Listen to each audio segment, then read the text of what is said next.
the response. And post-surgery, you will have a lot of pain, which you have no idea what happened. Sometimes patients don't even tell that they had conjunctivitis a week before because they think now eye is very white and doing. So keep conjunctivitis as a big red flag when you're treating a PRK or anything to do with cataract surgery. And giving a week of lubricant only will not help. Steroids will not help.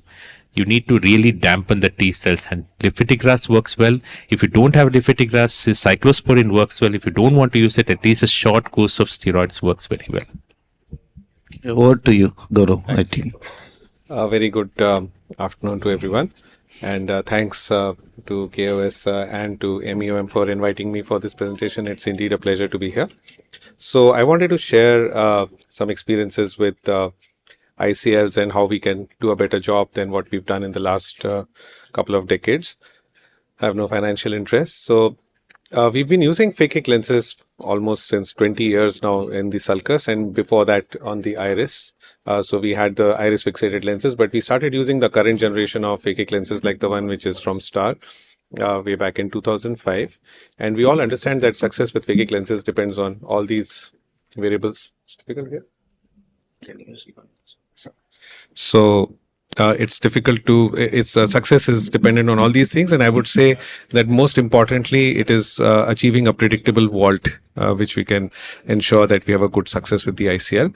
So to get a good vault, sizing becomes the most important variable when we plan a surgery. Execution of surgery, of course, is important, but then the sizing is the key to a predictable vault. And it's also the variable which is still not, the perfect answer is still awaited, even though we've been using ICLs for almost 25 years. But a lot has changed since we started using ICLs. If you go back to December of 2005, when the FDA approval came, at that time it was thought that the lens size can be calculated by just adding 1.1 millimeters to the horizontal white to white, which was measured either using the calipers or the OBSCAN.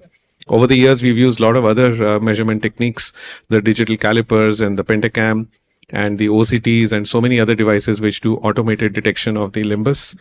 The pentacam actually comes pretty close to what we get with the digital white to white. So after that, you can just put this data into the Star calculator and you will get the correct power of the lens as well as the size. So here it is obviously predicting a size of 13.2 millimeters here. So it comes in 4 sizes. So it's very important to get the size right. And once you have the right size, you will have the right vault. So a good vault would be between 250 to 750 microns is what many studies have said. But there is a good tolerance even for lower vaults than 250 and for higher vaults, depending on a patient's, individual eye. A very high vault would obviously give rise to narrow angles and IOP spikes, maybe pigment dispersion, and even an optic capture. And low vaults can cause theoretically a cataract, which is not often seen today, but also ICL rotation. So if you've used a toric ICL, you may get rotation of this if you have a very low vault. I wanted to share this one patient which will drive home what I'm trying to say today. This patient was planned for surgery a couple of years back. High astigmatism and a very thin cornea of just about 445. And the other eye as well, but you can see that the AC depth is good. It's about 3.5 millimeters there in both eyes. So that made the clear choice that we should be using an ICL. We went ahead with the calculation, and with the white to white of about 11.7 on both pentacam and on the digital calipers, it was suggested that as per the Star nomogram, it looks like we should be using a 13.2 sized ICL. And this was, of course, the calculator also, which suggested that we go with a 13.2.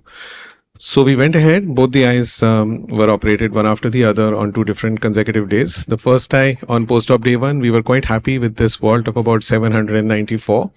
So we went ahead with the second eye, and on the second eye, we got a slightly higher one of about 950 microns. Now, this patient's follow-up over the next 6 months, if you look here, this is the right eye. Day 1 was about 800, but towards the end, it settled at about 1 millimeter. That's because on the day 1, the pupil was a little small. So as we went about, the vault was around 1 millimeters. For the fellow eye also, the vault remained at the same range of about 949, and at 6 months, it settled at about 869. So around this time, this patient, of course, did fine, but also at this time, we started seeing lots of studies coming in which were, looking at other variables like the white to white and the AC depth. They were looking at the sulcus to sulcus on UPM They were also looking at the angle to angle measurements. So the OCT and the ultrasound can both, the UBM can both be used for, getting these surrogate landmarks and help us in better calculation. And some of these other landmarks which can also be used, the lens vault and the crystalline lens, right? So there are a lot of new variables that we can look at beyond white to white. And there were also these studies which started coming up based on calculators like the one from the ILMaster 700 and from the Anterion and from the MS39. So one of these is the lasso technique, which is available freely online and can be used for ICL sizing measurement. And this is Kim's formula. So what we did was, for the same patient, we started feeding this data into this online calculation thing from both the Anterion and from the ILMaster 700. Now what you can do is, once you feed data into this from these various measurement techniques, this is Reinstein's formula with the ICLsizing.com. It predicts you a size and a expected vault. So if you look here, for the same patient where we used a 13.2, this calculator, which is based on the Anterion, was predicting that we should have used 12.6 and we would have got a vault of just about 570, which would have been much, much better. And it also tells you that if we use 13.2, we would have got a vault of about 750, which is what we actually got for the right eye. Similarly, for the left eye, it again wanted us to use 12.6, you're getting a vault of 578. And with a bigger size, which the star calculator was telling, we were getting a much, much higher vault. So had we been careful at that time and we had access to this, we would have probably done better. Similarly, on the ILMaster 700 data, again, if you look here with the 12.6, it's predicting a vault about 570 and 600. But with the 13.2, it's giving a much, much higher vault. So that means that the art and science of using the white to white and the AC depth is not perfect. And these newer devices can definitely help us do a better job. So we started working with Damien Gatnell and Alan Sard's group, providing data from the Indian eyes. This is a deep-based learning-based model. And based on this, you can, actually feed in data from the Anterion ASOCT, and it tells you for various sizes what kind of predictability and vault we can get. So with our study, we presented about 25 eyes, and we managed to get much better outcomes that we were seeing with our star calculator. And it actually gives you much, much better predictions as over here by just uploading the Anterion images. So what we are doing today is basically using these different methods. And once we have done these calculations, and since time is going to be short, I'll just come to one of these slides which will give you a better answer. For this patient, which example I'm just showing, we measure the white to white on various devices. And we also do the ACD and the other measurements using the OCT. And then it puts it into the calculator, and then we can get a measurement something like this. So on the various formulas, and I'll just finish in about 30 seconds. So you can use the Kim's formula, which gives you a Just prediction. continue the slides. Yeah, just a couple of more slides. So you can do the Kim's formula, and then you can use the ILMaster lasso. So whatever device you have, you'll probably have a way of using these for getting a predicted vault. And the bottom one is the Safe Vault ICL, which is the Gatnell and Sard's product. So you can get these different sizes and the kind of vault you'll get. So if you're using a toric ICL, you'll probably try to aim for a slightly higher vault, maybe in the range of 600-700. If you're using a spherical ICL, you can still go for something like 400 to 500. And most often you'll get an excellent outcome. So with that, I would like to just finish by saying that You can continue that video. Just show me. Okay. So this was just a last video which I wanted to share. Again, something which we can do for getting a better vault. For this patient, we had done ICL calculations, and we had found that we were sitting on the border between two sizes. So we implanted this size. This is 12.6, which was predicted by star. Now what we do now is also do an MIOCT. So intraoperative OCT was done for this patient, and you can see over here that if you see here, you'll notice that the vault is actually not as good as we would like it to be. So in this patient, during the surgery, I think it stops the moment I click over there. So I'm sorry about that. So let's just keep playing. It's not. Why is it not playing? Okay. So can you play it from here? So after we implanted, if you see on the right side, you'll see it's a very low vault. So we decided to explant this ICL on table itself, and this can be another way of getting a correct vault, because once you've done the surgery and patient is out of the OT, and then next day you have to deal with a low vault or a very high vault. So if you do intraoperative OCT and if you have access to it, this has become a very, very good tool. So you can exchange the ICL on table. We actually arrange two sizes. We keep the regular size, and we also try to keep a higher or a smaller size as might be required. And then it can be exchanged right on the table itself, and you can get a better outcome. And that's what I wanted to share. So with that, I'll conclude. I think over 25 years, we've learned a lot. And with newer imaging techniques, newer designs, and there's better tolerance for the low and the high vaults with the newer ICLs, and the newer technologies are really helping us. The UBM is very helpful. There's a new technology called ICLguru.com, which is coming up, and it'll become very, very useful to us now.